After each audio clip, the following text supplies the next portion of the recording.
Mesdames et messieurs, bonjour. Merci de suivre nos publications vidéo sur l'optimisation du potentiel, en partenariat toujours avec le site kepar.com. Voilà. La semaine dernière, nous avons travaillé sur le rôle de l'écoute dans la communication. On a vu l'intérêt d'avoir une écoute active et une écoute sincère pour se faire comprendre.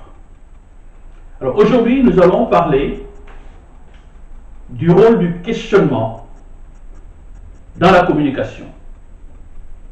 Le fait de poser des questions. D'ailleurs, le questionnement est un élément important dans l'écoute.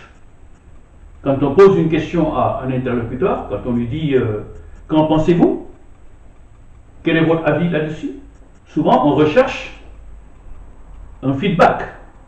Donc, on est prêt à l'écouter pour avoir sa réponse.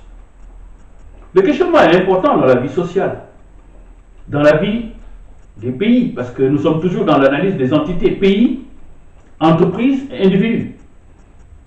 Le pays, les pouvoirs publics doivent interroger les populations pour avoir un feedback sur les ressentis, un feedback sur les préoccupations d'ordre économique, pour l'emploi, d'ordre social, en matière de santé.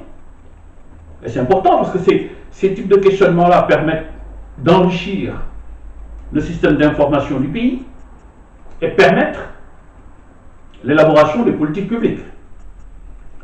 Une entreprise doit aussi questionner son personnel sur ce qu'on appelle la communication interne, la vie interne de l'entreprise, questionner aussi ses clients par rapport à leurs attentes, leurs préoccupations dans la consommation des produits. Donc, tout ce système de questionnement-là permet d'enrichir aussi le système d'information de l'entreprise et lui permet d'élaborer et de préciser sa stratégie. Nous aussi, en tant qu'individus, nous devons aussi apprendre à poser des questions à nos interlocuteurs. Souvent, dans les sociétés, il y a une certaine forme d'inhibition au questionnement. Dès le jeune âge, l'enfant, on lui dit, mais écoute, tais-toi, va te coucher. Tu poses trop de questions. Alors que c'est important d'avoir le questionnement d'abord pour enrichir sa curiosité intellectuelle. Le questionnement pour une simple curiosité personnelle, ce n'est pas très recommandé. Comme on dit, le ça veut dire il s'occupe de choses qui ne le regardent pas. Mais apprendre à poser des questions pour acquérir une certaine base de connaissances, c'est très important. Alors, on a combien, je dirais, on a 4 catégories de questions possibles dans le questionnement. Premièrement, on a des questions d'information qui sont souvent des questions ouvertes. Que pensez-vous de tel phénomène? Quel est votre avis sur tel? On ne connaît pas la réponse qui va être donnée. Donc c'est une question ouverte. On laisse la personne donner libre cours à sa pensée. Et c'est intéressant souvent pour avoir des informations sur certains phénomènes. Deuxième catégorie de questions, on a des questions d'orientation. Ça veut dire quoi? Ça veut dire qu'on oriente la personne, l'interlocuteur, vers certaines réponses. C'est souvent les questions dichotomiques. Avez-vous une voiture, oui ou non? Ou bien, parmi les éléments suivants, quels sont ceux que vous allez choisir? On oriente. Ce sont des questions fermées, pour que la personne puisse répondre sur des modalités. Ça peut être des modalités à choix unique, ça peut être des modalités à choix multiples, ou même sur des systèmes de classement. Une troisième catégorie de questions, ce sont ce qu'on appelle les questions d'approfondissement. On demande à l'interlocuteur d'approfondir. Par exemple, quand on lui demande « Pourquoi dites-vous cela? Pourquoi dites-vous que mon produit est cher?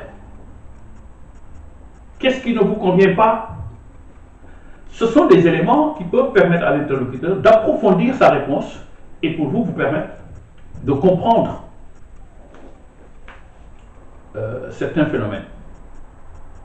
Enfin, la quatrième catégorie de questionnement, c'est ce qu'on appelle des questions de synthèse ou des questions de reformulation. On reformule, on demande à la personne de reformuler un peu sa pensée. C'est pour essayer de faire une synthèse en disant, résumons-nous dans ce cas, vous avez dit que vous avez préféré tel ou tel phénomène, etc. Ou bien on lui demande de préciser sa pensée en disant, si je vous comprends bien, vous voulez savoir si... Donc, ce sont des éléments très importants dans la communication. Poser des questions d'information, poser des questions d'orientation, poser des questions d'approfondissement et enfin, poser des questions de reformulation. Donc, c'est fondamental. D'ailleurs, la démarche de questionnement, elle est très importante dans certaines techniques de résolution de problèmes. On a l'exemple des questions maïotiques qui ont été vulgarisées par Socrate. C'est-à-dire le quoi, le qui, le quand, le combien, le pourquoi, etc. Donc, et le comment. Donc c'est important d'explorer le questionnement parce que ça peut aider dans les entretiens d'embauche, dans les entretiens de vente.